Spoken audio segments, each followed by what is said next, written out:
اب تو بس ایک ہی دھن ہے کہ مدینہ دیکھوں. الصلاة والسلام على خاتم الأنبياء سيدنا محمد المصطفى وعلى آله المجتبى. برادران اسلام، واجب الاحترام بزرگوں، دوستوں، بھائیوں، عزیز نوجوانوں، الحمدللہ ماہ محرم الحرام میں 1423 کے ابتدائی مہینے کے نصف سے الحمدللہ اپنے سابقہ دروس کی پھر ابتدا ہو رہی ہے. اللہ تبارک و تعالی اخلاص کے ساتھ اپنی رضا کے لیے حق بات کہنے کی توفیق عطا فرمائے. الحمدللہ آپ کے اس ڈاکٹر فورم میں آپ لوگوں کے اخلاص سے، محبت سے، دعاؤں سے اللہ تبارک و تعالی نے اس عاجز کو توفیق بخشی کہ سیرت النبی، قصص الانبیاء اور اس کے بعد خلفائے راشدین کے 3 البم جو ہیں وہ اس وقت پورے عالم میں اللہ تبارک و تعالی کی رحمت سے ہمارے مسلمان بھائیوں کے زیر سماعت ہیں. اور اب جو درس کی انشاءاللہ ہم ابتدا کر رہے ہیں اس کا تعلق جو ہے وہ عقیدہ مسلم سے ہے.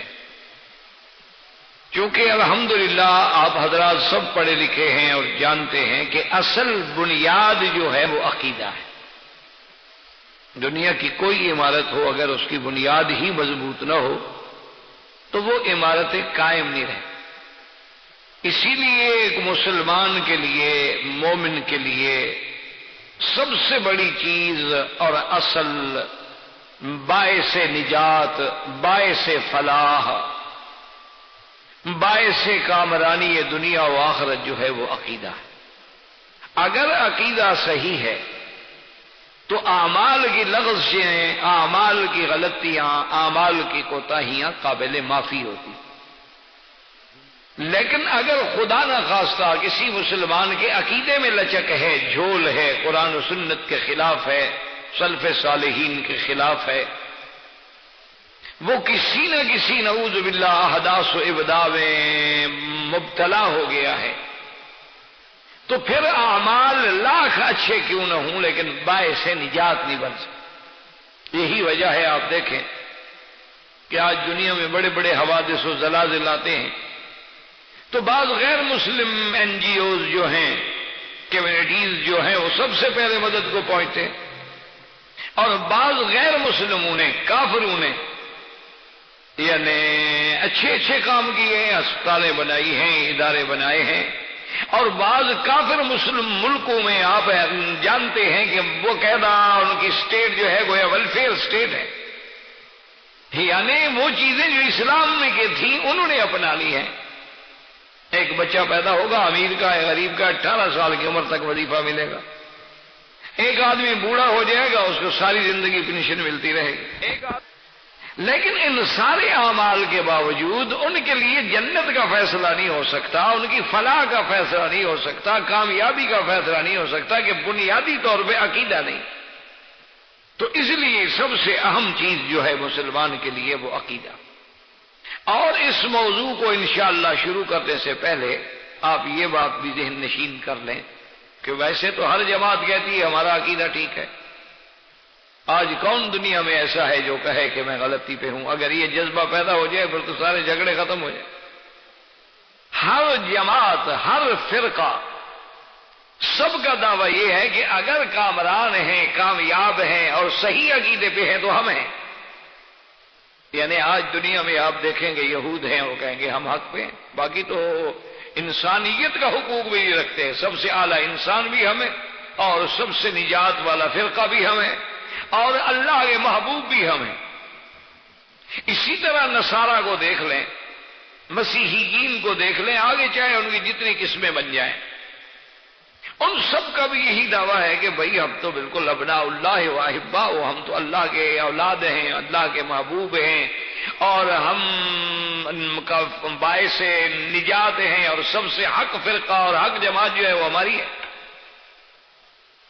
اسی طرح آپ ہندو مت میں آ جائیں، وہ بھی نعوذ باللہ یہ سمجھتے ہیں کہ ہم جو ہیں سب سے صحیح راستے پہ ہیں، ہمارے پاس وید ہیں، ہمارے پاس دیوی دیوتائیں ہیں، ہمارے پاس رامائن ہے، ہمارے پاس بڑی بڑی کتابیں ہیں، اور ہمارا دین جو ہے، ہمارا مذہب جو ہے وہی سچا ہے، باقی تو سب قابل گردن زدنی ہے۔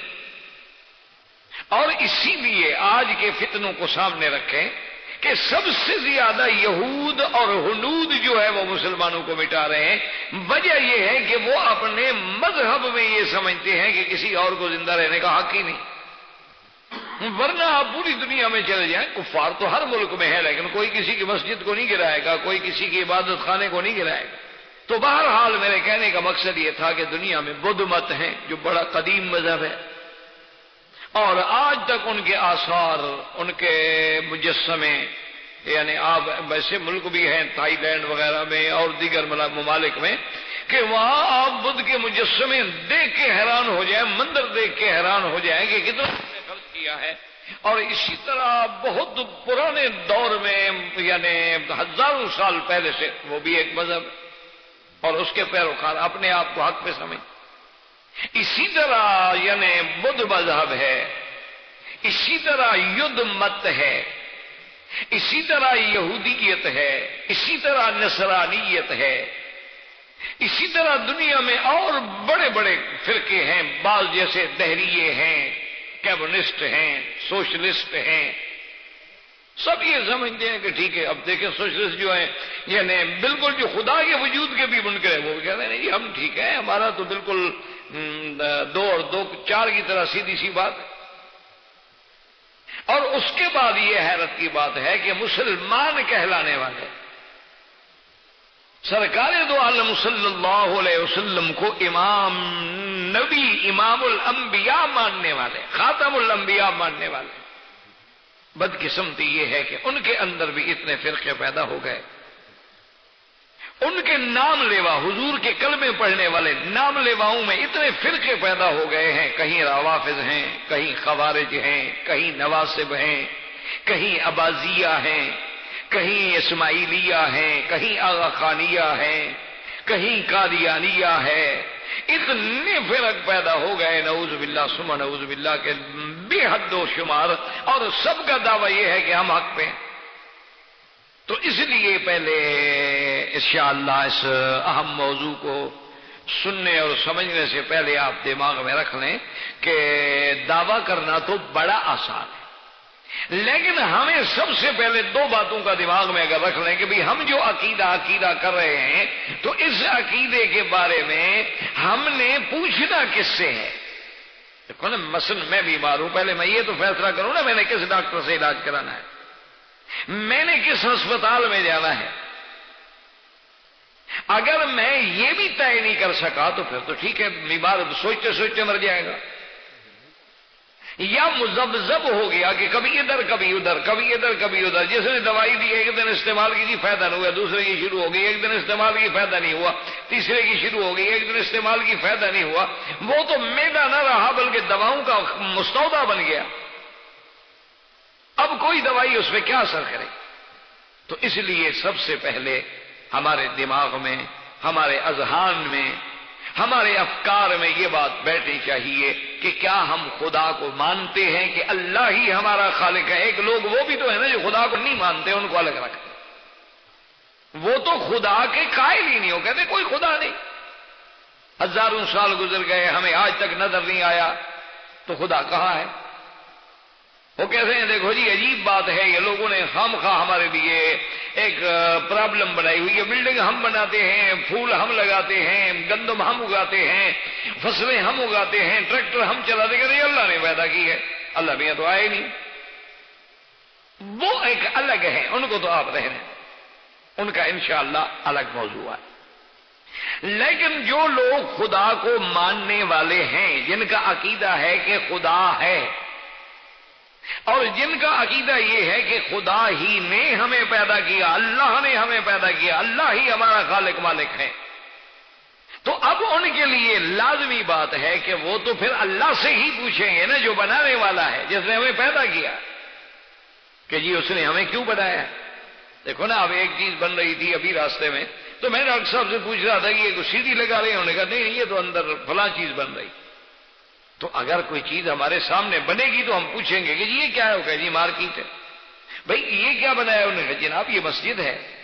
بھائی یہ ساتھ میں کیا ہے، انہوں نے کہا جناب یہ پارکنگ ہے۔ تو ہر چیز کا کوئی مقصد تو ہے نا۔ تو اگر اللہ تبارک و تعالیٰ کو ہم مانتے ہیں، ہم یہ مانتے ہیں کہ اللہ نے ہی اس کائنات کو پیدا کیا ہے اور ہمیں پیدا کیا ہے اور ساری مخلوق کو پیدا کیا ہے، تو پھر لازماً یہ فطری طور پہ ہمیں بغیر کسی دقت کے ماننا ہوگا کہ پھر ہمیں اسی سے ہی پوچھنا ہوگا کہ اس نے ہمیں کیوں پیدا کیا اور کن باتوں سے وہ راضی ہے، کن باتوں سے وہ ناراض ہوگا، اور اس نے ہمیں اپنے بارے میں عقیدہ رکھنے کی کیا ہدایت۔ یہ لازمی بات، فطری بات، اس کا کوئی انکار ہی نہیں کر سکتا۔ ہاں ایک آدمی خدا کو نہیں مانتا، وہ اللہ کی ذات کا ہی قائل نہیں ہے۔ اچھا، بعض لوگ ہوتے ہیں کہ مانتے تو ہیں لیکن انکار کرتے ہیں عنادن، یعنی بطور عناد انکار کر دیتے ہیں۔ جیسے آپ سے کسی کا جھگڑا ہو، کوئی آدمی اس سے پوچھے کہ جی آپ کی ان کے بارے میں کیا ہے، اور نہیں بس ٹھیک ہے، حالانکہ وہ اندر مانتا ہے کہ یہ آدمی اچھا ہے، اچھا ڈاکٹر ہے، سمجھدار ہے، ماشاءاللہ بڑا انٹیلیجنٹ، لیکن ضد ہے۔ جیسے فرعون جانتا تھا کہ خدا ہے، یہ نہیں کہ وہ نہیں جانتا تھا کہ خدا نہیں ہے، اسی لیے تو کہا انا ربکم الاعلی، یعنی رب کا تو وہ بھی قائل ہے، اور اسی لیے فوراً کہا آمنت برب موسیٰ و ہارون، جانتا ہی نہیں رب موسیٰ کو تو کیسے مان رہا ہے، وہ جانتا تھا۔ اسی طرح قارون ہے، نمرود ہے، ابی جہل ہے، سب لوگ جانتے تھے۔ تو میرے کہنے کا مقصد یہ ہے کہ سب سے پہلے عقیدے کے بارے میں آپ یہ سمجھیں کہ اگر ہم نے خدا کو مانا ہے، اللہ کو ہم نے مانا ہے، تو پھر اس کی رضا کی بات بھی اسی سے پوچھنی ہے، اور اللہ نے یہ کائنات، یہ نظام عالم جو بنایا ہے، یہ کیوں بنایا ہے، یہ بھی اسی سے پوچھنا ہے۔ اچھا، اللہ سے پوچھنے کا طریقہ کیا ہوگا؟ ہم براہ راست تو بات کر نہیں سکتے، نہ کوئی انسان خدا کو دیکھ سکتا ہے۔ ہاں قیامت میں تو اللہ توفیق دیں گے کہ ہر مسلمان کو اللہ کی رحمت سے اللہ کی زیارت ہوگی۔ حضور صلی اللہ علیہ وسلم کی صحیح حدیث مبارک میں ہے، آپ نے فرمایا صحابہ سے، 14ویں کا چاند کھلا ہوا تھا، فرمایا کہ اس کے اندر کوئی شبہ ہے؟ انہوں نے کہا یا رسول اللہ 14ویں کے چاند میں کیا شبہ ہو سکتا ہے؟ پہلی کے چاند میں تو شبہ ہو سکتا ہے، کسی کو نظر آیا کسی کو نظر نہ آیا، باریک ہوتا ہے۔ 14ویں کا چاند تو ہر آدمی کو، بوڑھوں کو بھی نظر آ جاتا ہے۔ تو آپ نے فرمایا انکم سترون ربکم، تم بھی قیامت میں اپنے رب کو دیکھو گے، ولا تضامون فی رؤیتہ، اور اللہ کی رؤیت میں تمہیں کوئی شبہ نہیں ہوگا، یعنی حقیقی زیارت ہو، بالکل سچی صحیح زیارت۔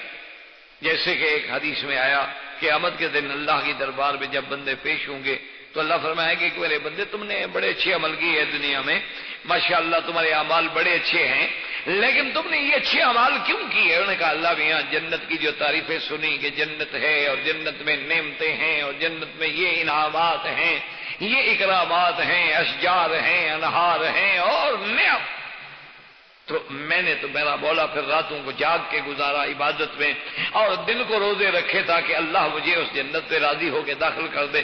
اللہ فرمائیں گے میرے بندے تم نے سچ کہا ہے، کیونکہ تم نے میری جنت کے لیے عمل کیا ہے، میں بھی راضی ہوں، جاؤ جنت میں داخل۔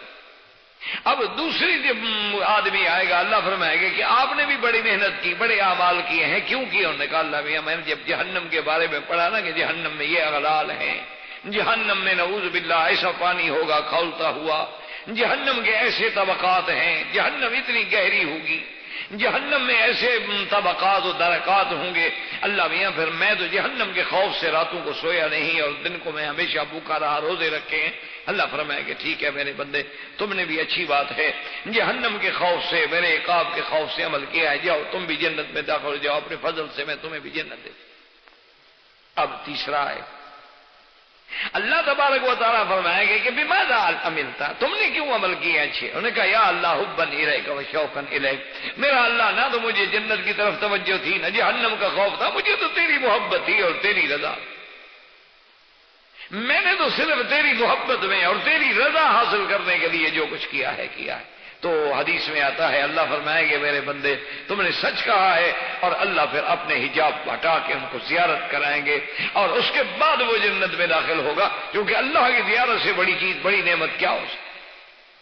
تو اس لیے ہمیشہ اصولی سی بات ہے کہ اللہ سے ہم براہ راست بات نہیں کر سکتے، اللہ تبارک و تعالیٰ کی ہمیں رؤیت نہیں ہو سکتی، تو اب ہم کیسے پوچھیں گے؟ تو اس لیے ہمیشہ یاد رکھیں کہ اس نظام عالم کو بنا کر، اس نظام دنیا کو قائم کرنے کے بعد، یہاں اپنی مخلوق بھیجنے کے بعد، اللہ تبارک و تعالیٰ نے اپنی رضا بتلانے کے لیے، اپنے فرامین کے حیثیت کے لیے اللہ نے انبیاء کو بھیجا، پیغمبروں کو بھیجا، اور وہ سلسلہ نبوت حضرت آدم سے شروع ہوا اور سلسلہ رسالت حضرت نوح علیہ السلام سے شروع ہوا اور ختم ہوا سیدنا محمد الرسول اللہ صلی اللہ علیہ وآلہ آلہ واصحابہ وسلم پر۔ یہ سارے پیغمبر کیوں آئے؟ اسی لیے تو آئے کہ ہمیں بتائیں، کیونکہ پیغمبروں کا تعلق جو ہے وہ اللہ کے وحی کے ساتھ ہوتا، اللہ تبارک و تعالیٰ ان پہ وحی بھیجتے ہیں اور اللہ تبارک و تعالیٰ انہیں مامور فرماتے ہیں، اللہ کی طرف سے وہ رسول بن کے آتے ہیں، اللہ کا پیغام لاتے ہیں اور اللہ کے احکام کو پہنچانے کے پابند ہوتے ہیں، اور اللہ کے پیغمبر پھر امتوں کو دعوت دیتے ہیں اور بتاتے ہیں کہ خدا کیا چاہتا ہے۔ اسی لیے یہ سلسلہ قائم کیا گیا کہ اللہ نے کتابیں بھیجی، اللہ نے پیغمبر بھیجے۔ اب کتاب لانے والا پیغمبر کے پاس کون ہے؟ فرشتے بھیجے گئے۔ اسی لیے آپ نے دیکھا ہوگا کہ سب سے پہلے جب آپ ایمان کی بات کرتے ہیں تو آمنت باللہ وملائکتہ وکتبہ ورسلہ، یعنی آپ اقرار کرتے ہیں کہ اللہ پر ایمان اور پھر اللہ کے فرشتوں پر ایمان۔ کیوں؟ اگر فرشتے پہ ایمان نہیں تو کتاب لانے والا تو فرشتہ ہے، اور فرشتہ جو لایا ہے وہ کیا ہے؟ وہ اللہ کی کتاب ہے، تو پھر کتاب پر ایمان۔ اور وہ کتاب کس پہ لائی گئی ہے؟ اللہ کے پیغمبر پہ، تو پھر لازم بات ہے کہ رسول پہ ایمان۔ اور یہ سارا نظام کیوں بنایا گیا؟ کو بالیوم الآخر، تاکہ آخرت پر ایمان ہو کہ وہاں سزا اور جزا کا فیصلہ ہوگا۔ اور جب یہ سارا کچھ ہو گیا تو اب کبھی ہم دیکھتے ہیں کہ یہاں بھلائی بھلائی ہے اور یہاں برائی برائی ہے، کہ ہم دیکھتے ہیں کہ آج یعنی آپ دیکھیں گے مسجد اقصی سے لے کر ہند تک ہر جگہ مسلمان جل رہا ہے۔ یعنی آپ ذرا نظر دوڑائیں کہ اقصی کہاں ہے اور بابری مسجد کہاں ہے، عرب کہاں ہے اور ہند کہاں ہے، یہود کہاں ہے اور ہنود کہاں ہے، لیکن ہر جگہ مسلمانوں کو آگ میں جلایا جا رہا ہے، انہیں روندا جا رہا ہے، ان کی عصمت دری کی جا رہی ہے۔ یعنی ایک ماں فریاد کرتی ہے کہ خدا کے لیے میرے پیٹ میں بچہ ہے، میں حاملہ ہوں، رحم کرو۔ کہتے ہاں بالکل رحم کرتے ہیں، پیٹ چیر کے بچہ باہر پھینکتے۔ یہ کیا ہو رہا ہے بھئی؟ خدا کے نام لیوا ہے، 90 مسجدیں جو ہے ملیامیٹ کر دی گئی، 10 مسجدوں کو مندروں میں بدل دیا گیا۔ یہ آخر کیا ہو رہا کہ جب بھی گرتی ہے برق گرتی ہے تو بیچارے مسلمانوں پر آخر بات کیا ہے؟ کہ کافر بڑے آرام سے ہیں، وہ دن دنا رہے ہیں، یعنی وہ کسی کے غلیل سے مارے ہوئے ایک ڈھیلے کا جواب جو ہے ٹینک سے اور F-16 سے دیتے ہیں، اور مسلمان ہر جگہ کچلا جا رہا ہے۔ اس کی وجہ کیا ہے آخر؟ اور کچھ نہ ہو، چلو ہم برے ہیں، بڑے خراب ہیں، لیکن نام تو اللہ کا لیتے ہیں، مسلمان تو کہلاتے ہیں۔ تو اسی لیے اب آپ عقیدے کے پہلے لفظ پہ آ جائیں کہ نؤمن بالقدر خیرہ و شرہ، نؤمن بالقدر خیرہ و شرہ من اللہ تعالی، اللہ ہمارا تیری تقدیر پہ ایمان ہے، خیر بھی تو بھیجتا ہے اور شر بھی تیری طرف سے آتا ہے، لیکن ادب کا تقاضا ہے کہ خیر تیری طرف منسوب کریں گے، شر کی نسبت تیری طرف نہیں کریں گے، ورنہ ہر چیز تو تیری طرف سے۔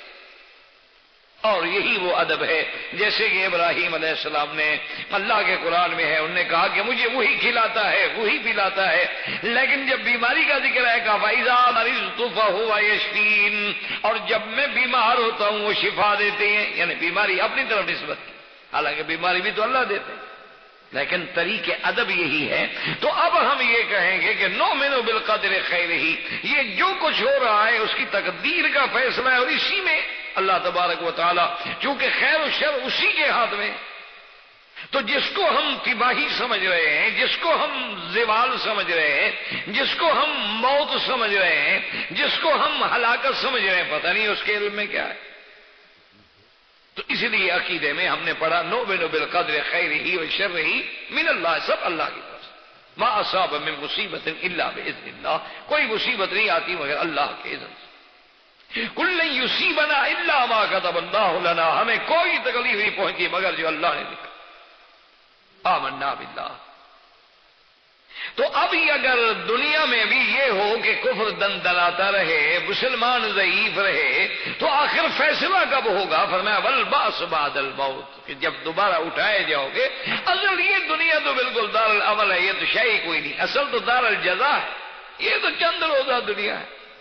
اسی لیے ایک حدیث مبارک میں آتا ہے کہ اللہ کے ہاں اس دنیا کی قدر و منزلت قدر جناح بعوضۃ، ایک مچھر کے پر کے برابر بھی ہوتی، لما سقا منہا، تو کافر کو تو ایک شربت ماء، ایک پانی کا گھونٹ بھی اللہ نہ دے دے، دشمن کو کون دیتا ہے؟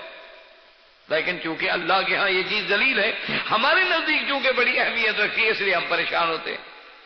تو اس لیے ہمیشہ ایک ذہن میں بات رکھ لیں کہ جب بھی عقیدہ مسلم کی بات ہوگی، عقیدہ اسلام کی بات ہوگی، جب بھی عقیدہ صحیح کی بات ہوگی، تو سب سے پہلی بات یہ یاد رکھیں کہ اس کا ہمارے لیے ہوگا، ہمارے لیے دلیل کیا ہوگی، مستند کیا ہوگا، یا اللہ کا قرآن ہوگا یا فرمان محمد مصطفیٰ صلی اللہ علیہ وسلم۔ ہمارا اصل مرجع جو ہے، ویسے علماء کے نزدیک 4 مراجع ہوتے ہیں جن کا ذکر کتابوں میں کیا جاتا ہے، کہ ایک مرجع جو ہے کتاب اللہ، اور دوسرا ہے سنت رسول اللہ صلی اللہ علیہ وسلم، اور تیسرا ہے اجماع امت، اور چوتھا ہے قیاس۔ لیکن اگر دیکھا جائے تو اجماع امت کا تعلق اور قیاس کا تعلق بھی کتاب اللہ اور سنت رسول اللہ۔ قیاس کا کیا معنی ہوتا ہے کہ قرآن و سنت کی کوئی مثال دیکھ کر اس پر اس کو منطبق کرنا، قیاس کرنا، کہ بھئی ہمارے پاس مسئلہ تو ہے نہیں لیکن اسی قسم کا ایک مسئلہ پہلے موجود ہے، تو یہ بھی ہے تو اسی طرح کا، تو لہذا اسی پہ قیاس کر دیا گیا۔ جیسے مثلا مسلمانوں کے سامنے ایک بات آ گئی کہ بھی کسی آدمی کا خون جو ہے دوسرے آدمی کو لگا دیں، کیا جائز ہے؟ وہ اس کا خون ہے، یہ اس کا خون ہے۔ یہ تو ہماری علمی تحقیق ہے کہ بلڈ ملتا ہے، گروپ ملتا ہے، فلاں ملتا ہے۔ معنی یہ ہے کہ کیا کسی انسان کا کسی دوسرے انسان کو خون لگا دینا، یا یوں سمجھیں ایک اور ذرا آسان سمجھ لیں کہ کسی عورت کو کسی مرد کا خون لگا دینا، عورت اور ہے مرد اور ہے، اجنبی ہے، لیکن اس کو ہم خون دے رہے ہیں۔ اچھا اتفاق سے کسی عورت کا گروپ مل گیا، اس کا بلڈ لے کے مجھے دے رہے ہیں، وہ اجنبی ہے، میں اجنبی ہوں۔ تو اب یہ خون لینا جو ہے، اس کا ٹرانسفر کرنا جو ہے، تو یہ سرکار کے زمانے میں یا خلفائے راشدین کے زمانے میں تو تھا ہی نہیں۔ تو اب جب علماء کے سامنے یہ مسئلہ آئے گا تو وہ بیچارے کہاں سے تلاش کریں گے؟ اسی لیے بعض لوگ غصے میں آ کے کہہ دیتے ہیں اور جی قیاس قیاس، حنفیوں نے قیاس لگا رکھا ہے۔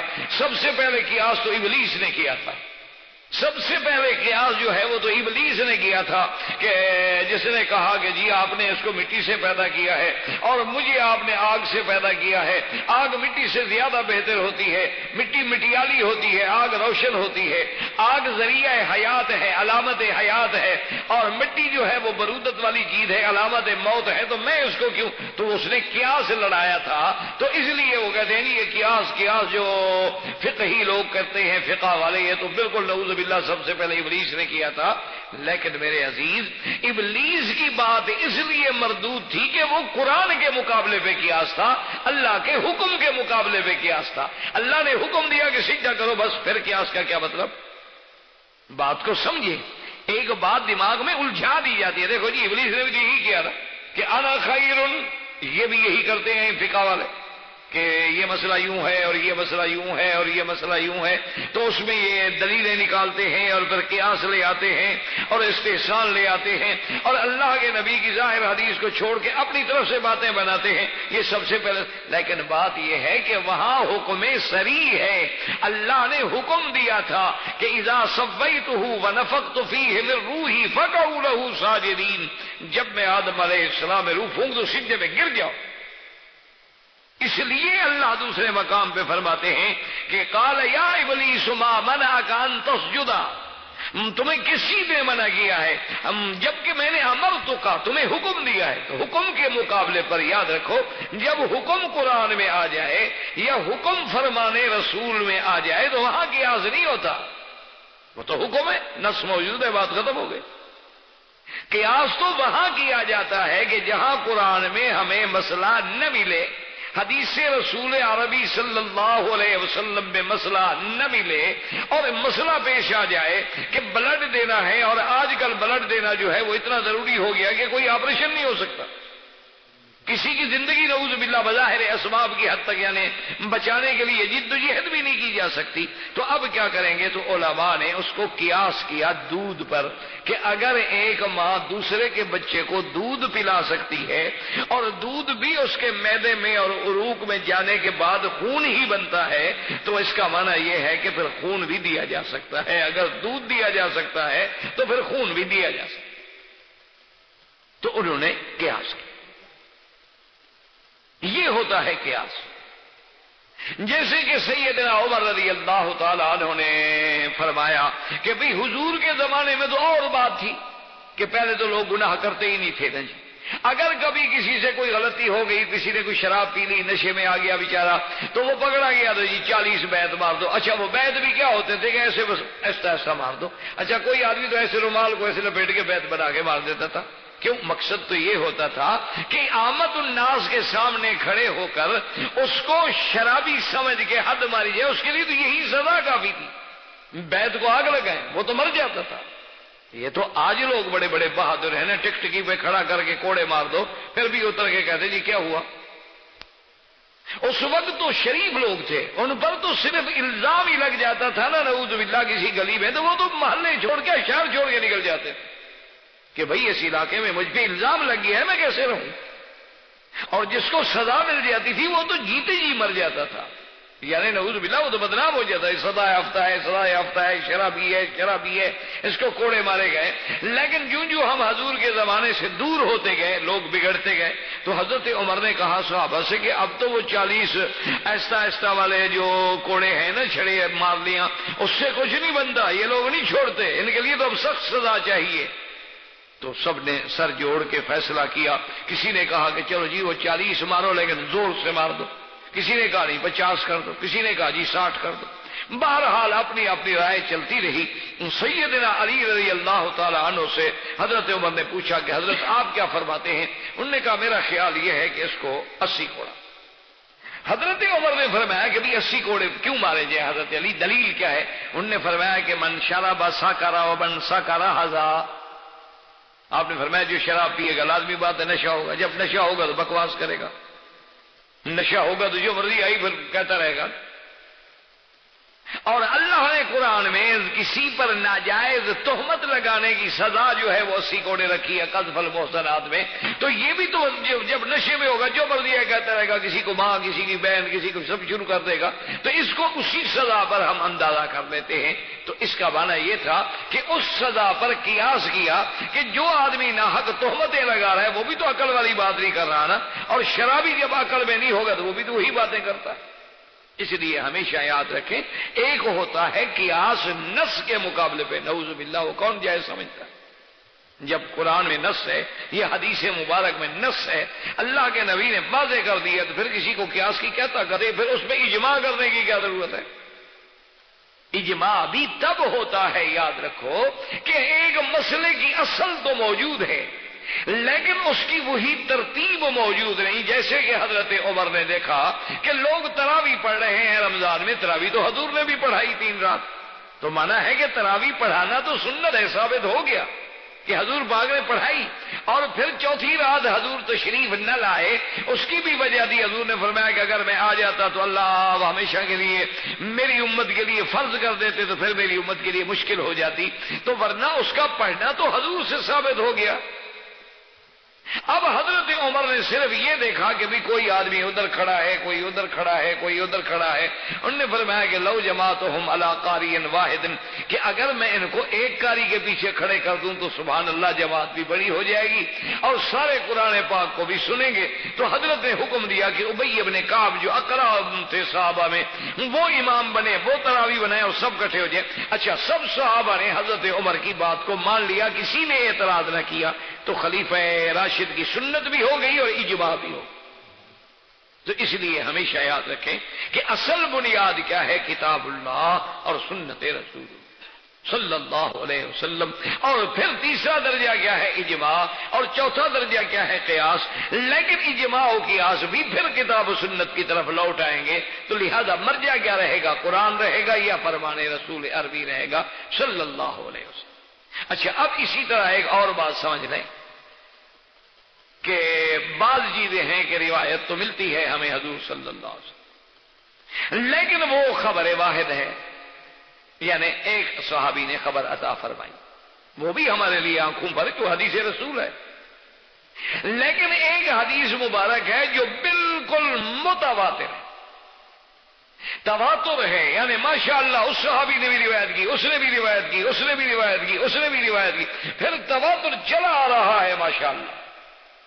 تو اس لیے اب دونوں میں تھوڑا سا فرق ہو جائے گا کہ وہ جو ہے تواتر سے متواتر ثابت ہے یا قرآن کی آیت سے، وہ تو قطعیات کہلائیں گے، یقینیات اور قطعیات، کہ بھئی یہ حکم تو یقینی قطعی، بس اس میں تو کوئی زبردیر بھی اونچی نیچی نہیں کر سکتا. اور اگر متواتر کے درجے پہ نہیں پہنچی اور نص میں ہمیں کوئی چیز نہیں ملی تو پھر وہ ظنیات میں آئے گی. ظنیات پر بھی عمل ہوتا ہے، یاد رکھیں. یہ نہ ہو کہ ہر ظن جو ہے نعوذ باللہ باطل ہوتا ہے، کبھی تو ظن بمانے یقین بھی ہوتا ہے. جیسے اللہ فرماتے ہیں وَأَنَّهُمْ يَظُنُّونَ أَنَّهُمْ مُلَاقُو رَبِّهِمْ، ان کو یقین تھا کہ ہم نے رب کو ملنا. إِنِّي ظَنَنْتُ أَنِّي مُلَاقٍ حِسَابِيَهْ، کہ مجھے یقین تھا کہ مجھے رب کے پاس جانا ہے لفظ ظن لیکن یقین کے معنی میں. اور کبھی ظن کے معنی ہوتا ہے، جیسے اللہ نے فرمایا کہ یہ کافر لوگ جو ہیں کیا کرتے ہیں، ان کے پاس بھی دلیل تو ہے نہیں، انہوں نے تو خود نام رکھے ان یتبعون الا الظن وما تهوى الانفس.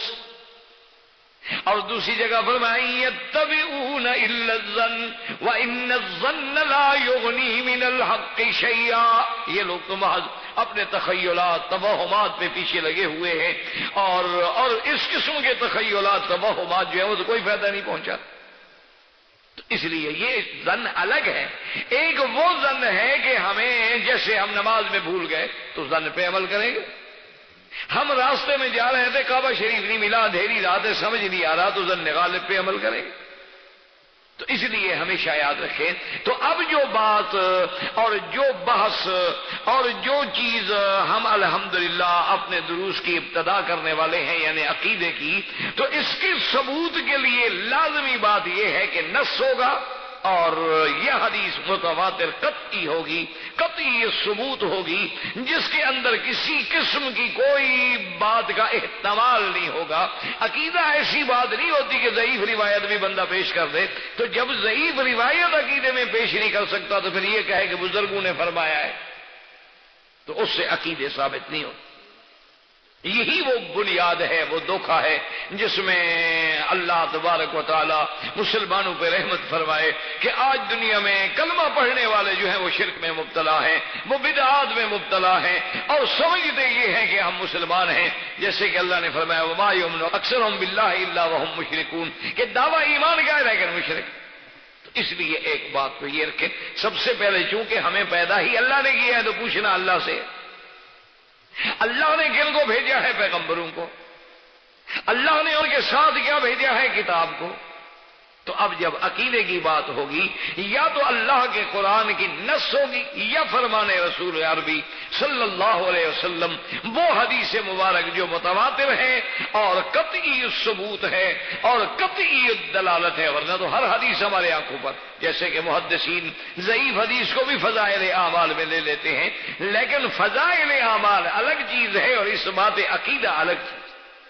تو ایک تو ان چیزوں کو ذہن میں رکھ لیں، اور دوسری بات یہ یاد رکھ لیں کہ سب سے جو مسئلہ ہے بڑا، وہ تو سارے قرآن کو آپ پڑھ جائیں نا انشاءاللہ، اللہ پڑھنے کی توفیق دے، غور و فکر کی توفیق دے، ترجمے کے ساتھ پڑھنے سمجھنے کی توفیق دے، آپ دیکھیں گے کہ سارے قرآن میں الف سے لے کر یہ تک جو ہے صرف 3 مسائل۔ سارے قرآن پاک پہ جب آپ نظر ڈالیں گے، سارے قرآن کی تفاسیر پہ آپ نظر ڈالیں گے، تو ان کو کہتے ہیں مسائل مہمہ، یعنی بڑے اہم مسئلے۔ اچھا، اسی کو بعض علماء کے اصطلاح میں یہ بھی کہتے ہیں الایمان بالثلاثیات، کہ بھی وہ 3 مسئلوں پر ایمان لانا، اور بعض علماء اپنی اصطلاح میں اسی کو الاصول الثلاثہ بھی کہتے ہیں، کہ وہ 3 جو بنیاد ہیں، اصول ہیں۔ تو ہمیشہ یاد رکھیں کہ قرآن میں یہ 3 مسئلے، آپ ان 3 میں سب سے پہلا کیا ہے؟ الہیات، مانا توحید۔ اب جب توحید کا بیان ہوگا، لازمی بات ہے کہ توحید کی ساری قسمیں آ جائیں گی۔ اب جب توحید کا بیان ہوگا، صاف بات ہے کہ شرک کی نفی ہو جائے گی۔ اب جب توحید کا بیان ہوگا تو صاف بات ہے کہ اس میں دلائل ہوں گے۔ اب جب توحید کا بیان ہوگا، جہاں شرک کی نفی ہوگی تو اس پر دلائل ہوں گے۔ تو ایک تو مسئلہ سارے قرآن میں، ابھی آپ ذرا اگر آپ کو اللہ نے پڑھنے کی توفیق دے نظر دوڑائیں کہ سب سے بڑا مسئلہ جو ہے وہ الہیات، توحید۔ اور اسی مسئلہ توحید کی اہمیت کو دیکھیں کہ سرکار دو عالم سیدنا محمد الرسول اللہ صلی اللہ علیہ وسلم کو 40 سال کے بعد نبوت ملی، اور 53 سال کی عمر میں آپ نے ہجرت فرمائی۔ 13 سال تک مکہ مکرمہ میں کوئی شریعت کا حکم نہیں آیا، ماں سوا توحید۔ تمام شریعت جو ہے وہ مدینہ منورہ میں آئی آخری 10 سالوں میں۔ تمام شریعت کے احکام، شرائع، فرائض، حدود، قصاص، احکام، نکاح، طلاق، نماز، روزہ، حج، سب مدینے۔ 13 سال تک حضور پاک نے صرف ایک بنیادی مسئلوں پہ زور دی۔ تو مسئلہ توحید کی اہمیت کا اسی سے آپ اندازہ لگا۔ تو سب سے اہم مسئلہ کیا ہے؟ مسئلہ توحید۔ جب توحید آئے گی تو اس میں پھر توحید ربوبیت بھی آئے گی، توحید الوہیت بھی آئے گی، توحید فی الاسماء و صفات بھی آئے گی، اور ان کا مشرکین کا جو اعراض ہے ان کا رد بھی آئے گا، اس میں ادلہ بھی آئیں گے۔ اور نمبر 2 جو مسئلہ ہے وہ ہے مسئلہ نبوت و رسالت، کہ انبیاء کی نبوت اور رسولوں کی رسالت پر ایمان لانا۔ تو جب انبیاء کی نبوت اور رسولوں کی رسالت پہ ایمان کا مسئلہ آئے گا تو منکرین نبوت اور منکرین رسالت کا رد بھی آئے گا، انبیاء کی نبوت اور انبیاء کی رسالت کا اس بات بھی آئے گا، اس پہ دلائل بھی آئیں گے۔ تو دوسرا مسئلہ ہوا نبوت اور رسالت۔ اور تیسرا مسئلہ ہے معاد۔ معاد کا کیا معنی؟ یعنی آخرت پر ایمان، کہ بھئی، اور پھر جب معاد کو مسئلہ آئے گا تو پھر اس میں صرف ایک بات نہیں آئے گی، پھر اس میں ہمارا مرنے کے بعد اٹھنا آئے گا، جنت آئے گی، جہنم آئے گی، صراط آئے گی، حساب آئے گا، میزان آئے گا، پھر اس کی ساری تفصیلات آئیں گی، پھر اس کے لیے دلائل آئیں گی، اور منکرین پہ رد آئے گا۔ تو قرآن کے سب سے بڑے اہم مسائل جو ہے وہ 3، باقی تو احکام ہیں، باقی تو قصص ہیں۔ اللہ نے انبیاء کے قصص بیان کیے، اللہ نے اقوام سالفہ کے قصص بیان کیے، اللہ تبارک و تعالی نے اس میں احکام عطا فرمائے، اللہ نے اس میں حدود کا بیان فرمایا، اللہ تبارک و تعالی نے اس میں جو ہمارے عبادات بدنیہ تھی، عبادات مالیہ تھی، عبادات مشترکہ بین المال والبدن تھی، ان کا ذکر فرمایا ہے۔ لیکن بنیاد جو ہے، اس لیے کوئی بھی آپ سورت دیکھ لیں، جب بھی پڑھیں گے نا، اول میں، اوسط میں، آخر میں لازماً کسی نہ کسی ان 3 مسئلوں میں سے کوئی مسئلہ آ جائے۔ تو اس لیے یعنی اندازہ فرما لیں کہ سب سے اہم مسئلہ جو ہے وہ اللہ کی توحید۔ اور اس کے ساتھ دوسری بات کو بھی ذہن میں رکھ لیں کہ سب سے پہلے توحید کے خلاف جو شرک کی بنیاد پڑی ہے یہ بھی بہت پرانی ہے، حضرت نوح علیہ السلام کے زمانے سے۔ اور پھر یہ بھی دیکھ لیں کہ شرک کی کئی قسمیں، لیکن جو سب سے پرانا شرک ہے وہ ہے بتوں کی پوجا، اور یہ حضرت نوح علیہ السلام کے زمانے سے شروع۔ پھر جوں جوں دور آتا گیا اس کی شکلیں بدلتی گئیں، ترقیاں ہوتی گئیں، حتیٰ کہ وہ دور بھی آ گیا کہ اللہ کے کعبے میں بھی بت، اللہ کے گھروں کو بھی نعوذ باللہ بت خانے میں بدل دیا گیا، کہاں خدا کا کعبہ اور کہاں بت۔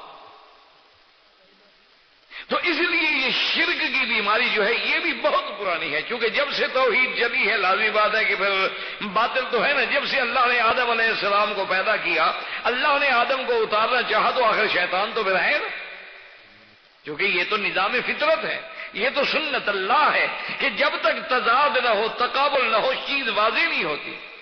یعنی اگر رات نہ آئے تو دن کو کون پوچھتا ہے؟ اگر دن نہ آئے تو پھر رات کی کیا قیمت ہے؟ تو لازمی بات ہے کہ نور بھی ہے، ظلمت بھی ہے، حق بھی ہے، باطل بھی ہے، صدق بھی ہے، کذب بھی ہے۔ جب توحید ہے آگے شرک ہے، تو اسی لیے تو پھر پرکھنا ہوگا کہ کس نے توحید کو اپنایا اور کون مشرک بن گیا۔ تو اس لیے سب سے پرانی بات جو ہے وہ یہ۔ اب اس کے بعد دیکھیں کہ شرک کے پھر اقسام بنتے گئے، اور سب سے زیادہ فتنے جو ہیں پھر حضور صلی اللہ علیہ وسلم کے زمانے میں اور آپ کے زمانے کے بعد پھیلانے والے کون ہیں؟ وہ یہود۔ ذرا یہ سارا منظر انشاءاللہ آپ کے سامنے آ جائے تاکہ پھر آگے جب اللہ کو منظور ہے، اللہ توفیق دیں گے، بات شروع ہوگی تو سمجھنے میں اللہ کی رحمت سے آسانی ہوگی۔ پھر یہود نے دراصل جتنے فرقے باطلہ ہیں نا، ان کی بنیاد جب بھی آپ خریدیں گے، ڈھونڈیں گے تو یہود پیچھے ملے۔ انہوں نے شرک کے اپنے اقسام نکال لیے کہ حضرت عزیر کو خدا کا بیٹا بنا لیا، نصارہ نے عیسیٰ علیہ السلام کو خدا کا بیٹا بنا لیا، اور یہودیوں نے پھر اسلام کو نقصان دینے کے لیے جب یہ دیکھا کہ اسلام پوری دنیا پہ غالب آ رہا ہے، کہ اسلام تو پھیلتا چلا جا رہا ہے، بس جہاں سے صحابہ گزر جاتے ہیں لوگ مسلمان ہو جاتے۔ یعنی بعض اوقات تو لڑائی نہیں کرنی پڑتی۔ آج آپ دیکھیں کہ ہم کتنے مسلمان ہیں، لیکن حضرت عمر کو تو بغیر لڑائی کے بیت المقدس کی پادریوں نے چابیاں سپرد کر دی۔ تو جب ان لوگوں نے، یہودیت نے یہ دیکھا کہ اسلام 22 لاکھ مربع میل پہ چلا گیا ہے، تو انہوں نے کیا کیا کہ انہوں نے اسلام کو کمزور کرنے کے لیے، اسلام کی طاقت کو ہلاک کرنے کے لیے، مٹانے کے لیے اسلام کا لبادہ اوڑھ لیا، مسلمان بن گئے، اور اندر پھر انہوں نے فرقے پیدا کیے۔ اسی جگہ انہوں نے روافض کو پیدا کیا، اور پھر روافض کا کیا عقیدہ بنا؟ ان کا عقیدہ یہ ہو گیا کہ انہوں نے کہا کہ جی ہمارے ائمہ جو ہے وہ تو خود عالم الغیب ہے، ہمارے ائمہ جو ہیں وہ تو حلال حرام کرنے کا اختیار رکھتے ہیں۔ انہوں نے کہا ہمارے ائمہ جو ہے وہ تو ساری دنیا کا نظام ان کے ہاتھ میں۔ کہیں خوارج کو پیدا کیا، کہیں نواسب کو پیدا کیا۔ اسی طرح پھر یہ فرقے بنتے گئے، بڑھتے گئے، اور ہماری بدقسمتی کے لیے ہمارے انڈو پاک میں، یعنی ہمارے ایشیا کا جو علاقے ہیں، ان پہ جب اللہ رحمت فرمائے انگریز نے آ کر تسلط جمایا، اور جنگ 1857 میں جب جنگ آزادی لڑی گئی، تو وہاں بھی انگریز چونکہ ابلیس، سیاست کا وہ ابلیس ہے، تو اس لیے اس نے یہ سوچ لیا تھا کہ یہ علاقے جو ہیں یہ تو انتہائی مذہبی علاقے ہیں، جب تک یہاں مذہبی انتشار نہیں ہوگا ہم یہاں حکومت نہیں کر سکیں گے۔ تو اس نے پھر اپنے کام کے لیے اس نے مولویوں کو بھی خریدا، مفتیوں کو بھی خریدا، بڑے بڑے اسکالرز کو بھی خریدا، بڑے بڑے پیروں کو بھی خریدا، اور سب کے ذمے اپنی اپنی ڈیوٹیاں لگائیں، ان کو جاگیریں دی، کسی کو شمس العلماء کا خطاب دیا، کسی کو سر کا خطاب دیا، کسی کو مخدوم الملک کا خطاب دیا، اور 7 جاگیریں اور انعام اور پروانے اور راہداریاں اور بڑے بڑے، اور اپنی دربار میں کرسیاں پیش کی۔ اور ہماری بدقسمتی سے پھر انہوں نے اللہ کی توحید کو یہاں مٹانے کے لیے ایک زور رکھا، کیونکہ کفر کا مقابلہ کرنے والے موحد تھے۔ اتفاق کی بات یہی تھی کہ انگریز کا مقابلہ کرنے والے جو علماء تھے وہ موحد تھے، اس لیے پھر وہابی نجدی، یہ ان کا بھی قصور کیا تھا کہ یہ موحد تھے اور قرآن کو سینے سے لگائے ہوئے تھے۔ تو ان لوگوں نے پھر ان کے خلاف تکفیر کی توپ خانے کھول دیے اور الزامات کے ڈھیر لگا دیے، اور اللہ معاف کرے محبت میں اور غلو کی عقیدت میں ڈال کر ان کو مشرک بنانا شروع کیا۔ یعنی آپ اندازہ کریں گے کہ 1857 کی جنگ میں 13,000 علماء کو پھانسی پہ لٹکایا گیا ہے، 13,000 علماء، اور بعض علماء کا چمڑا جو ہے وہ اتارا جاتا تھا جیسے جانور کا چمڑا اتارا جاتا ہے، جیسے آپ بکرا ذبح کرتے ہیں تو چمڑا اتارتے ہیں، چمڑا اتارا جاتا، اور چوک میں پھانسیوں پہ لٹکائے جاتے تھے۔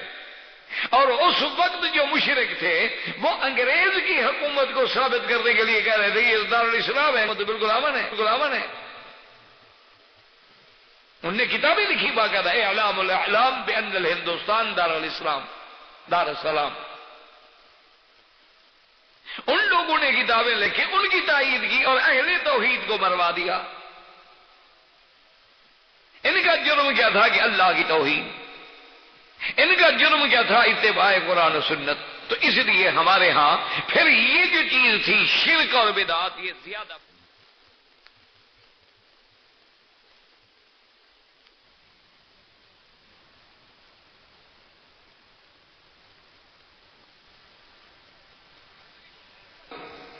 ان کا جرم کیا تھا اتباع قرآن و سنت۔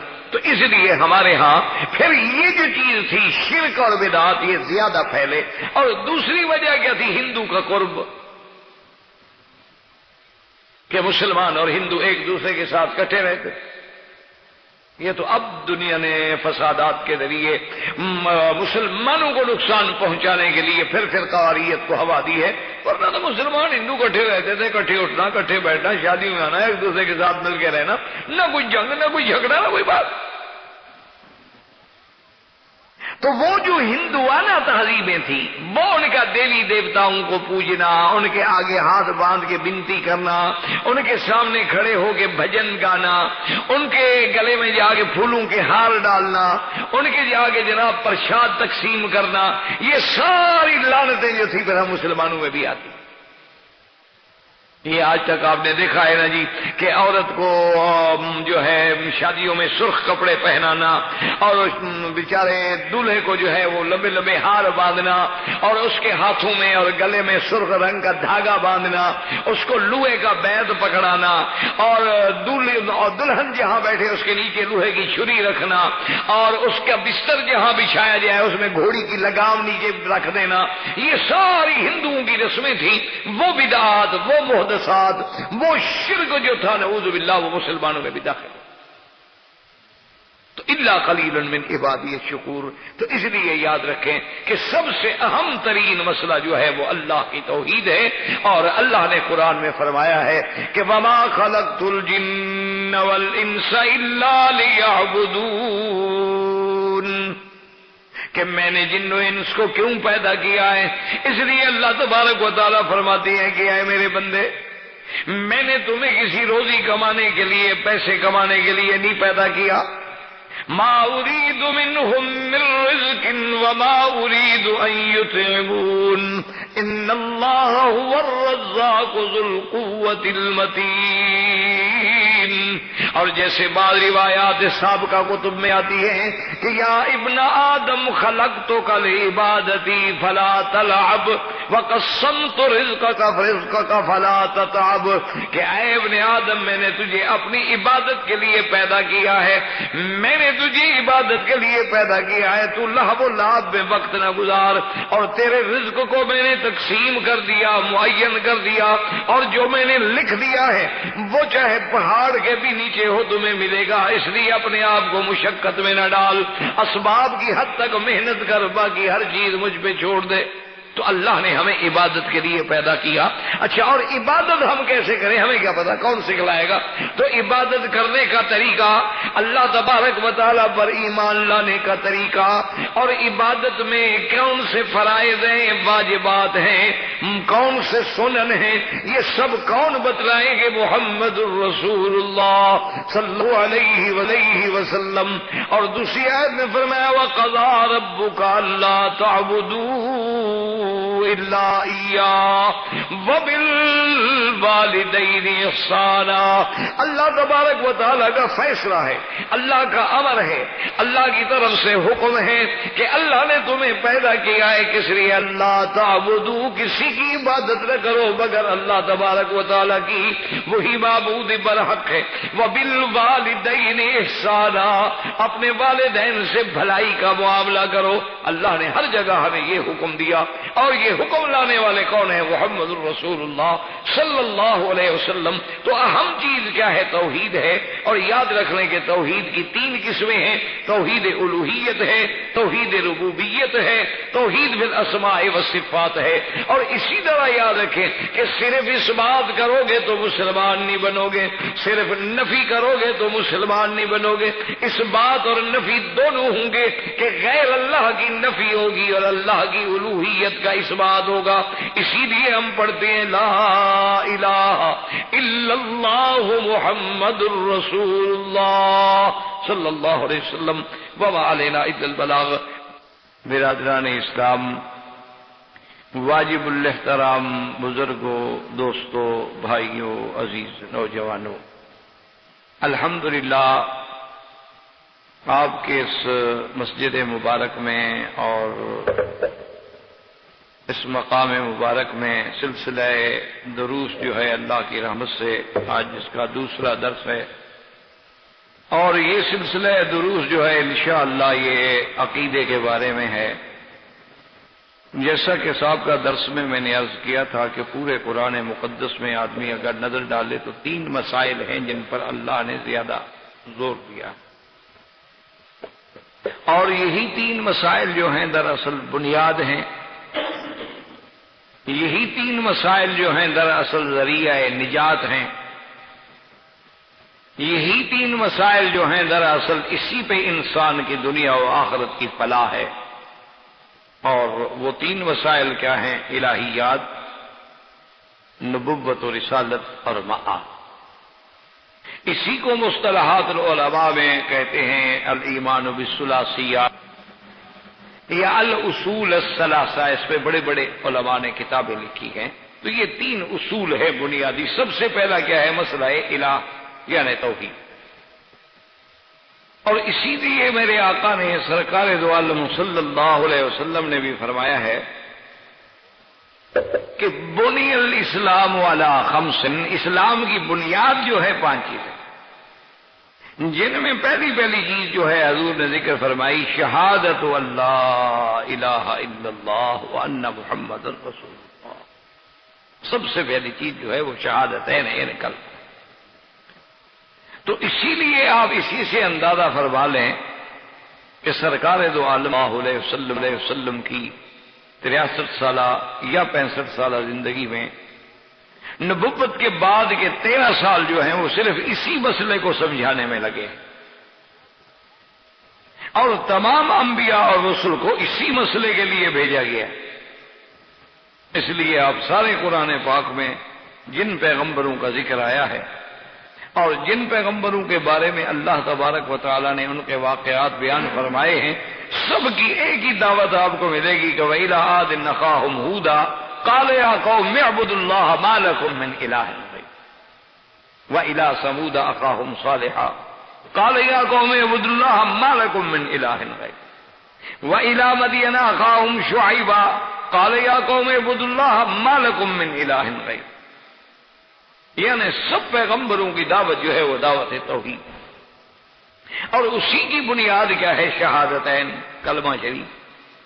اب ذرا اندازہ فرمائیں کہ اس کلمہ مبارک کی کتنی بڑی شان ہے کہ حضور صلی اللہ علیہ وسلم کے ایک فرمان میں یہ ہے کہ افضل الذکر لا الہ الا اللہ محمد الرسول اللہ، کہ تمام اذکار میں افضل ذکر جو ہے وہ کلمہ شہادت۔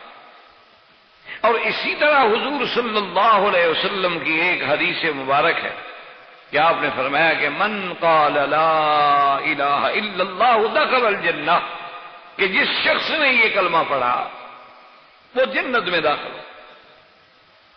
اسی طرح ایک اور حدیث مبارک میں آتا ہے کہ من کان آخر کلامہ لا الہ الا اللہ دخل الجنہ، کہ جس انسان کی آخری کلام یعنی مرتے وقت جس کے زبان پہ کلمہ آ گیا لا الہ الا اللہ تو گویا وہ جنت میں داخل ہو۔ اسی لیے پہلے دور میں مائیں جو ہیں اپنے بچوں کو جو تعلیم دیتی تھیں تو سب سے پہلے وہ اسی کلمے پر توجہ فرماتی تھی، اور اسی کلمے کے بارے میں بڑے بڑے اولیاء اللہ نے، بڑے بڑے عباد صالحین نے،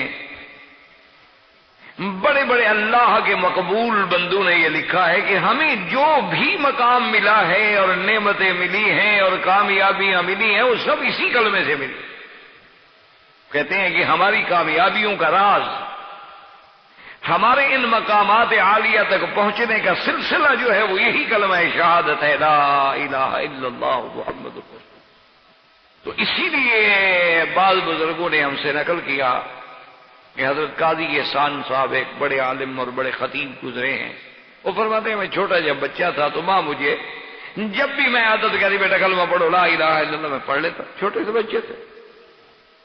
تو اب تھوڑا تھوڑا میں بڑا ہوتا گیا، اب میں گھر سے باہر سے آؤں اندر تو جا کے امی سے ملوں تو کہ بیٹا کلمہ سناؤ لا الہ الا اللہ، نیند سے اٹھو تو بیٹا جلدی سے پہلے کلمہ سناؤ لا الہ الا اللہ، سکول جانے کے لیے تیار ہو جاؤں بستہ وستہ باندھ کے بیٹا کلمہ سناؤ، تو کہتے ہیں کہ جب آہستہ آہستہ آہستہ آہستہ میں بڑا ہوتا گیا، کچھ مجھے بھی عقل آ گئی، کچھ سمجھ آ گئی، تو میں نے ایک دن والدہ صاحبہ سے آ کے وہ جھگڑا کیا، بیٹوں والا جھگڑا ہوتا ہے جو عزت والا، کہ امی جان یہ کیا ہے، ہر وقت مجھے کہتی ہے کلمہ پڑھو، سوتا ہے کلمہ پڑھو، سو رہے ہو تو کلمہ پڑھو، نیند سے اٹھ رہے ہو تو کلمہ پڑھو، اسکول جا رہے ہو تو کلمہ پڑھو، کھیل کے باہر سے آ رہا ہو کلمہ پڑھو، کیا آپ مجھے مسلمان نہیں سمجھتی ہے؟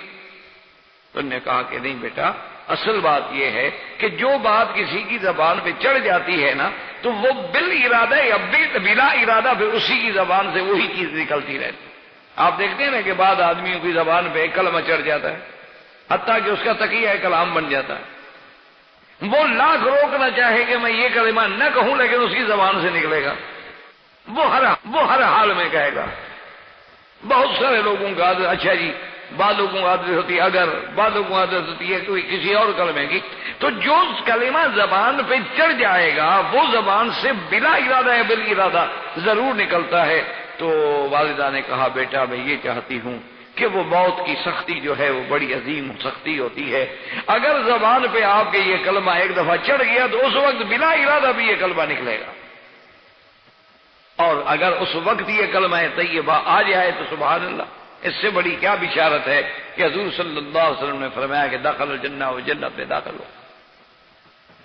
اسی لیے صحیح حدیث مبارک میں آتا ہے کہ ایک دن سیدنا موسیٰ علیہ السلام نے اللہ سے درخواست کی کہ یا اللہ علمنی، یا اللہ مجھے اپنا کوئی ذکر خاص سکھلائیں جس سے ادعو کا بھی آواز کہا، جس سے میں آپ کو پکاروں، آپ سے مانگوں، آپ کو یاد کروں۔ تو اللہ تبارک و تعالیٰ نے حکم دیا کہ یا موسیٰ قل لا الہ الا اللہ، حکم دیا کہ موسیٰ علیہ السلام یہ کلمہ پڑھو۔ تو موسیٰ علیہ السلام نے عرض کیا کہ پروردگار عالم یہ کلمہ تو سب انبیاء پڑھتے آئے، پڑھاتے آئے، اور ہر امتی، ہر مومن، ہر ایمان والا یہ کلمہ پڑھتا ہے۔ میرے کہنے کا مقصد، عرض کرنے کا مقصد یہ تھا کہ میں آپ کا نبی ہوں، رسول ہوں، کلیم ہوں، آپ نے مجھے شرف کلام بخشا ہے تو مجھے کوئی خاص کلمہ عطا فرمائے۔ تو اللہ نے ارشاد فرمایا کہ موسیٰ علیہ السلام کہ اگر 7 آسمان، 7 زمینیں اور جو کچھ ان میں ہے اللہ کے سوا، اس کو فی کفت، ایک پلڑے میں ڈال دو ترازو کے، اور لا الہ الا اللہ کو ایک پلڑے میں ڈال دو، مالت بہن، یہ کلمے کا پلڑا جو ہے یہ بھاری ہو جائے گا، تم کیا کہہ رہے؟ تو حضرت موسیٰ علیہ السلام کو اطمینان ہوا کہ یہ تو اتنی بڑی نعمت ہے کہ آپ اندازہ فرمائیں وزن کی بھی کوئی حد ہوتی ہے، وزن اور میزان کی بھی کوئی حد ہوتی ہے کہ ایک طرف تو 7 آسمان 7 زمین وآمرہن غیری، اور سب کو جس میں ڈال دو فی کفت، اور دوسرے کفے میں کیا ہو لا الہ الا اللہ، تو مالت بہن، لیکن یہ بھاری ہو جائے گا۔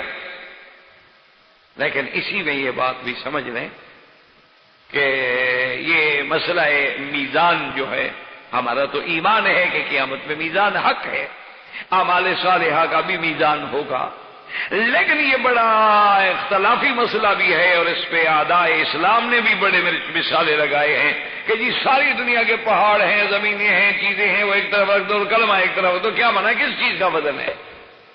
تو اس لیے ہمیشہ یاد رکھیں کہ بعض وزن جو ہے ظاہری اور محسوس ہوتا ہے، اور بعض اوزان جو ہیں وہ معنوی ہوتے ہیں، ظاہر میں وہ محسوس نہیں ہوتے، ظاہر میں ان کا کوئی وزن محسوس نہیں ہوتا،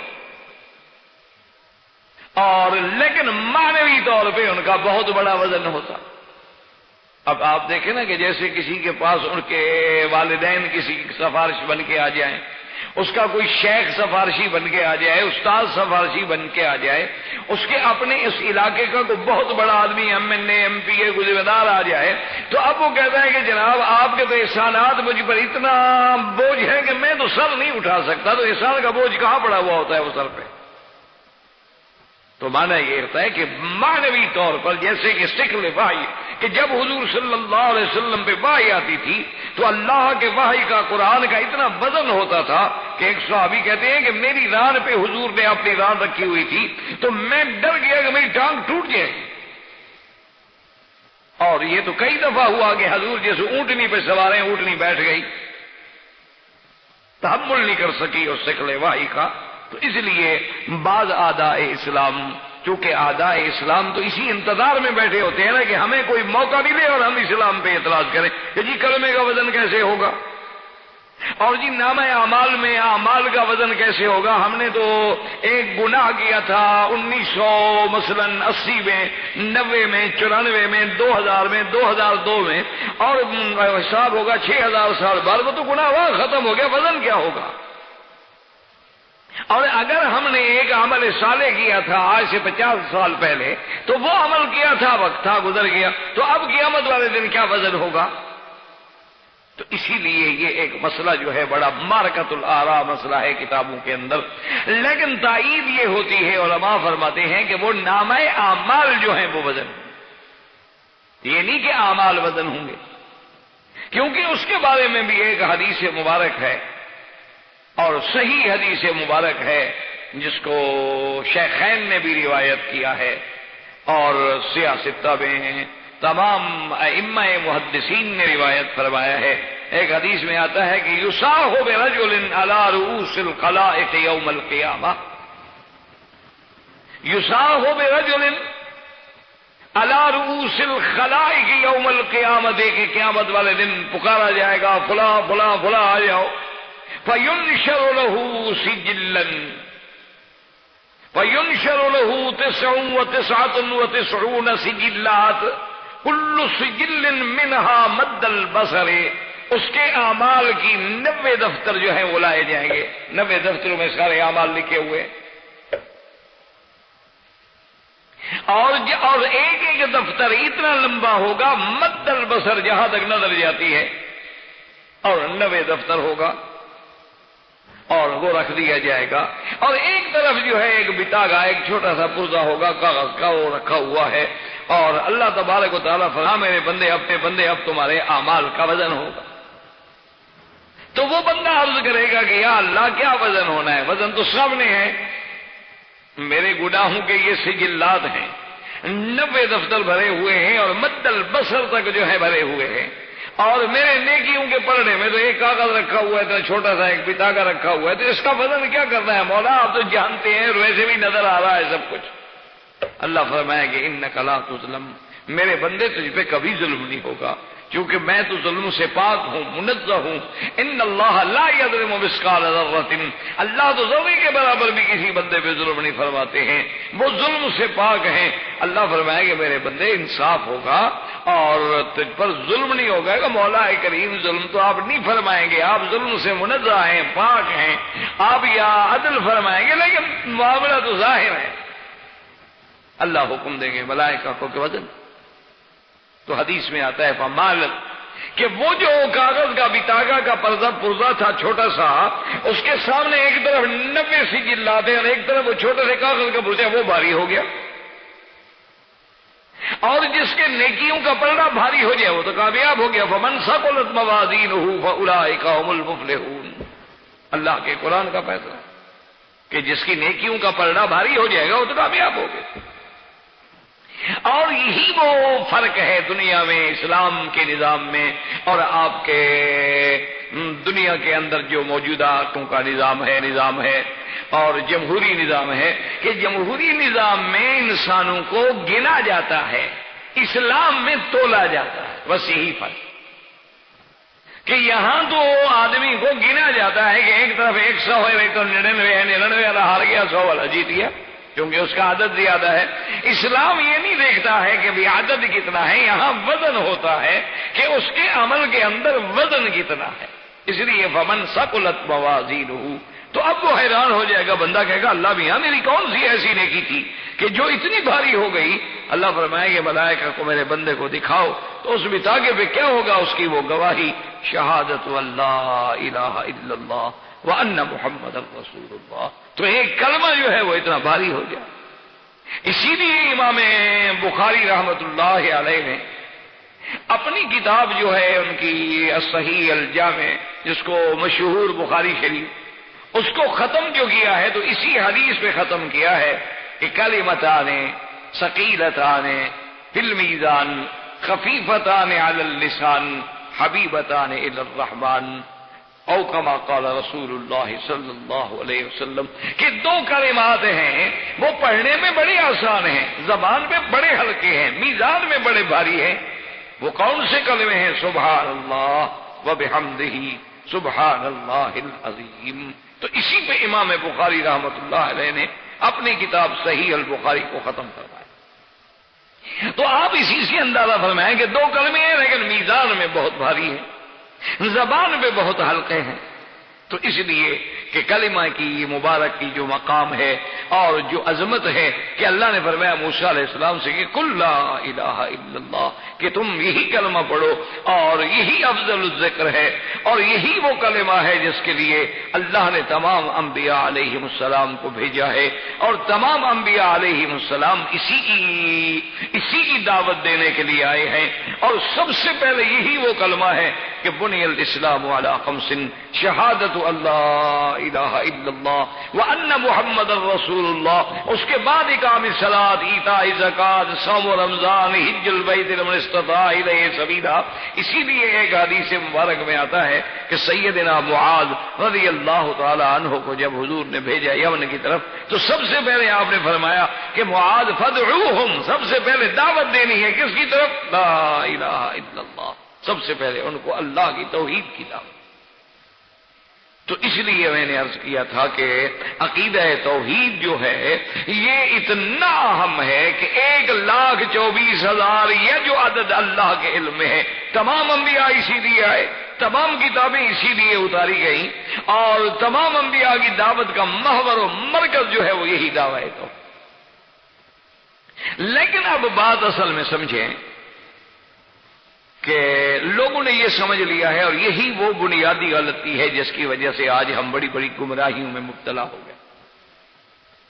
یہ اصل میں بنیادی غلطی ہے جس کی طرف ہم توجہ نہیں کرتے، اور سارے مصائب و آلام اور سارے جتنے فتن اور جتنے گمراہیاں پیدا ہو رہی ہیں اس کی وہ اسی غلطی کی وجہ سے ہو رہی ہیں کہ ہم نے یہ سمجھ لیا ہے کہ بس زبان سے کہہ دیا لا الہ الا اللہ بس کافی ہے۔ ہم نے یہی اور یہی وہ بنیادی دھوکہ ہے جس میں پڑھ کے ساری تباہی اور بربادی ہو رہی۔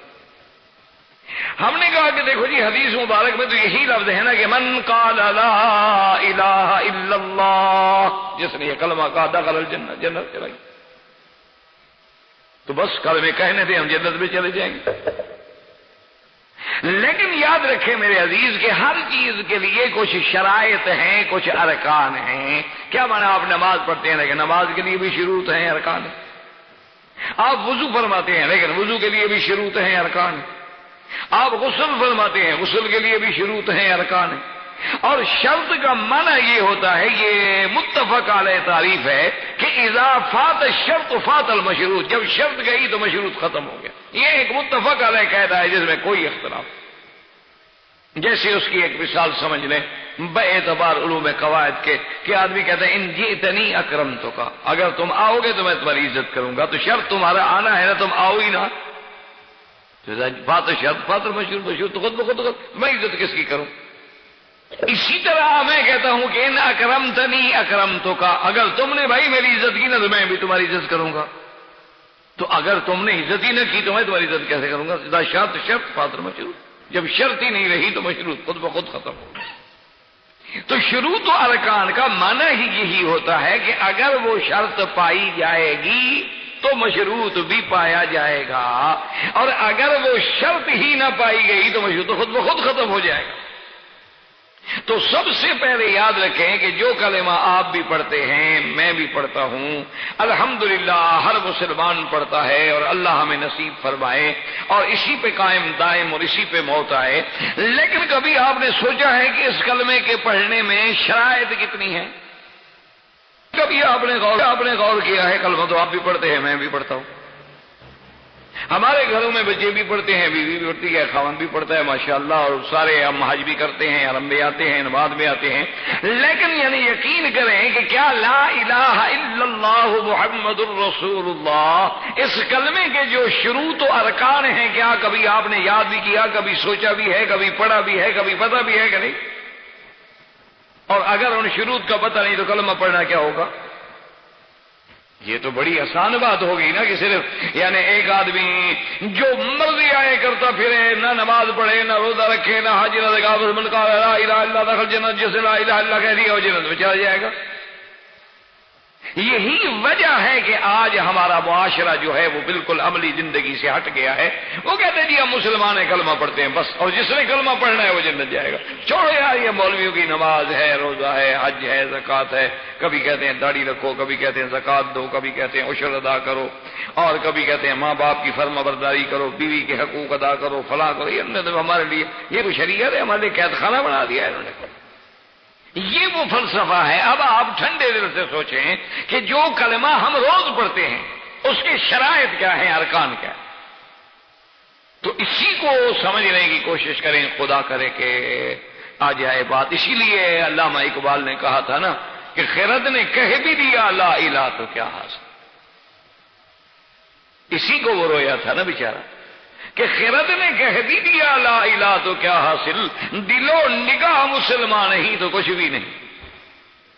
صرف زبان سے کلمے پڑھنے کا کیا فائدہ ہے؟ آپ نماز پڑھتے ہیں ماشاءاللہ، کیا فائدہ ہے؟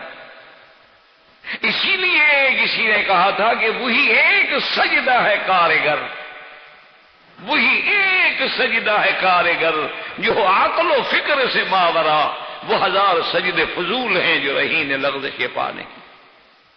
ہمارے سجدوں کا جو حال ہے وہ تو ہے جیسے کہ کسی بزرگ نے کہا کہ چو زمین پر سجدہ کردم زی زمین ندا برآمد، کہ مرا خراب کر دی تو بسجدہ ریائی، کہ جب میں زمین پہ سجدہ کرتا ہوں تو زمین سے آواز آتی ہے کہ ظالم مجھے تو گندا نہ کرو۔ اپنے پلیت سجدے کر کر کے، ریا والے سجدے کر کر کے، لوگوں کو دکھانے کے لیے سجدے کر کر کے، مجھے تو گندا نہ کرو، خراب نہ کرو، مجھے کیوں پلیت کر رہے ہو؟ زِ طواف کعبہ رفتم چو ندا برآمد، کہ جب میں کعبے کو طواف کے لیے جاتا ہوں تو کعبے سے آواز آتی ہے کہ بیرون درجے کر دی، کہ درون خانہ آئی، میرے باہر تم کیا کرتے رہے ہو، کہ اب اندر بھی آ گئے ہو حضرت؟ تو کبھی آپ نے غور بھی کیا ہے؟ ہم سب ماشاءاللہ کلمہ پڑھتے ہیں لا الہ الا اللہ، اس کے شرائط کیا ہیں، ارکان کیا ہیں؟ اور اگر شرائط و ارکان کا ہمیں علم نہیں، یا وہ شرائط و ارکان ہم جانتے نہیں، پائے نہیں جاتے، تو پھر اس کلمے کا نتیجہ کیا ہوگا؟ اسی لیے علماء نے لکھا ہے کہ جس شخص کو لا الہ الا اللہ کے کلمے کے شروط و ارکان کا پتہ نہیں، وذالک جہل صرف نہیں، محض جہل ہے، اس کے کلمے پڑھنے کا کوئی فائدہ نہیں۔ اس طرح تو آپ طوطے کو بھی سکھا دیں، طوطا بھی پڑھ لیتا ہے لا الہ الا اللہ۔ آپ مینا کو سکھا دیں، مینا بھی پڑھ لے گی لا الہ الا اللہ۔ آپ کیسٹ میں بھر دیں، کیسٹ ساری رات پڑھتی رہے گی لا الہ الا اللہ لا الہ الا اللہ لا الہ، تو کیا ہو جائے گا؟ کیسٹ کو فائدہ ہو جائے گا پڑھنے سے۔ طوطا جب پڑھے گا تو وہ بھی پڑھنے سے مسلمان ہو جائے گا اور سیدھا جنت میں چلا جائے گا۔ تو اس لیے سمجھیں کہ کلمے کے شرائط کیا ہے، اسی پہ اب پوری توجہ کے ساتھ انشاءاللہ غور کریں اور یاد کرنے کی کوشش کریں، تاکہ خدا کرے تیرا میرا کلمہ ٹھیک ہو جائے۔ اسی لیے آپ نے دیکھا ہے کہ بڑے بڑے بزرگ، بڑی بڑی جماعتیں، بڑے بڑے اہل اللہ صرف اسی پہ زور لگاتے ہیں کہ کسی طرح کلمہ صحیح ہو جائے۔ اگر یہ صحیح ہو جائے تو پھر تو ساری بات ہی ٹھیک ہو چکی، یہ تو بنیاد ہے۔ اب یاد رکھیں کہ کلمے کو صحیح کرنے کے لیے شرائط ہیں، اور اس کی سب سے پہلی شرط کیا ہے؟ یاد رکھیں، نمبر 1 اس کی شرط کیا ہے؟ العلم۔ العلم کیا معنی؟ العلم بمعناها، ہمیں کلمے کا معنی آتا ہو، ہمیں کلمے شریف کا معنی آنا چاہیے۔ پہلی شرط ہی اس کا جاننا ہے۔ اگر ایک ہے ماننا اور ایک ہے جاننا، چلو ایک آدمی جاننا تو ہے، ماننا ہے لیکن جانتا نہیں۔ ایک آدمی مانتا ہے کہ نماز ہے لیکن جانتا نہیں کہ نماز کیسے پڑھی جائے گی، تو نماز ہو جائے گی؟ ایک آدمی مانتا ہے کہ اگر آدمی کو جنابت ہو جائے تو غسل ضروری ہے، ایک میری بیٹی مانتی ہے کہ حیض کے بعد غسل ضروری ہے، لیکن وہ شرائط غسل سے نہ واقف ہے، تو کیسے پاک ہوگی؟ تو اس لیے پہلی شرط یاد رکھیں کہ کلمے کی پہلی شرط کیا ہے؟ کہ اس کو علم۔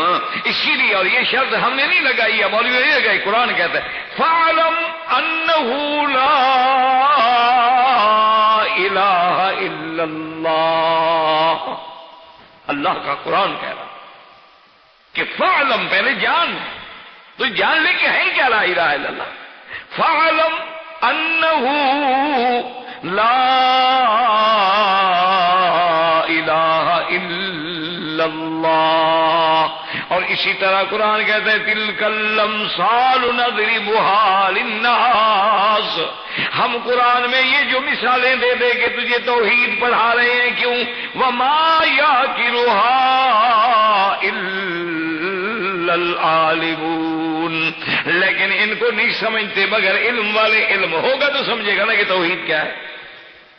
اسی طرح قرآن کہتا ہے شاہد اللہ انہ لا الہ الا هو والملائکۃ واولو العلم۔ دوستو، اگر آپ کو ہماری ویڈیو اچھی لگے تو ہمارا چینل ضرور سبسکرائب کیجئے، ویڈیو لائک کیجئے اور اپنے دوستوں سے شیئر کیجئے۔ بہت بہت شکریہ۔